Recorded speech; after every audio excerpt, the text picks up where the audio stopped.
All right, everybody. Let's take a look at gold here now. Obviously, we are consolidating.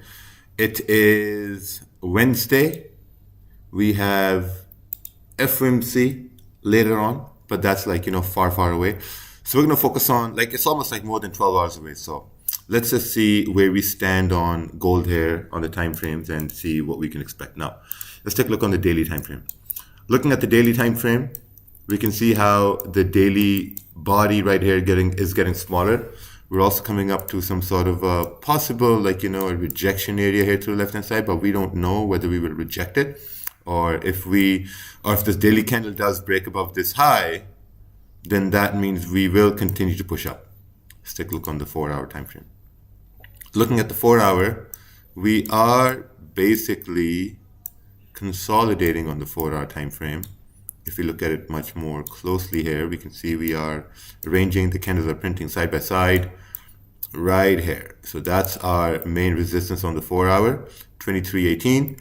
And above this area, we have clean range for price to move up, maybe up to this wick over here, which is 81 pips away. At the same time, we got a support formed on the 4-hour right here. So that's our support formation. Let's take a look on the 1-hour time frame now. Looking at the 1-hour, this is what we got.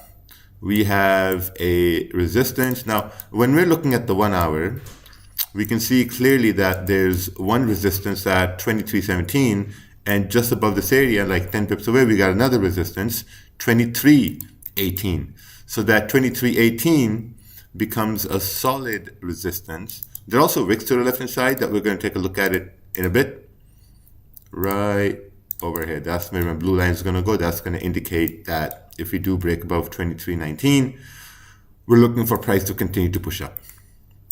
Take a look on the 30-minute here. 30-minute resistance is right there. Also, we're creating a support on the 30-minute right here.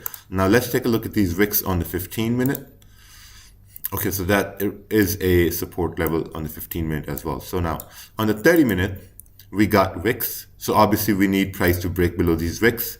But if we take a look at that on the 15-minute, that's market structure, which means we need price to break below 23.10, which is fine. So I guess we can place this in our blue line right over here, that if we do break below 23.10, there's a very big probability we can continue pushing down towards 23.06, 38, 39 pips away.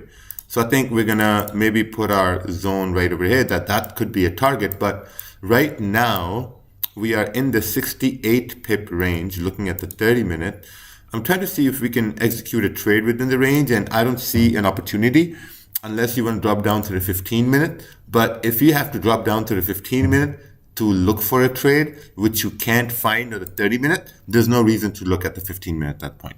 There's no reason at all. So there's nothing happening at this point. So I might as well wait for price to break below 23.11 to move down 38 pips, or wait for price to break above 23.19 for price to move up, up till at least I'd say like 23.26, which is 76 pips away. So I think that's going to be something very important to keep in mind, and that's something I'm going to be waiting for as well to see if we can come up as well. But this is the range.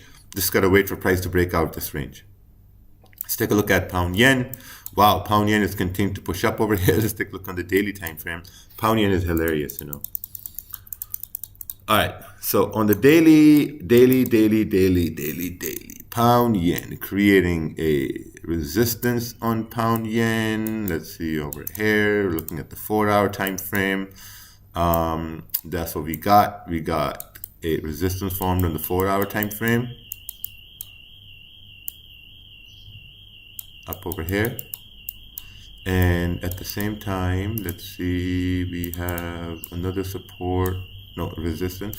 Right, so we got another resistance right here on the 4-hour time frame. Now, for those of you guys who have been watching these breakdowns, you can see how the procedure to plot out resistances and support is mostly the same. There's no change. We look at the 4-hour, we look at the 1-hour, and then we drop down to the 1-hour time frame. See, now I'm into the 1-hour time frame, and we can see that this is actually a pretty strong, let's bring this up over here. This is a pretty strong 1 hour resistance. That's how do you manage this over here? I want to make this a little bit smaller, maybe like this. So we got this resistance formed on the 1 hour. Let's drop down to the 30-minute time frame. Looking at the 30-minute time frame, that is really a resistance. Now let's draw our blue line. The blue line is going to indicate the levels that I would be looking at for price to break if I'm trading pound yen, right over here, right? So we're waiting for pound yen to break above 203.70. Let's take a look to the left-hand side. Looking at the left-hand side, okay, that's a resistance. And then we got our range right over here till 200, 600, 200, 600, 25 pips away.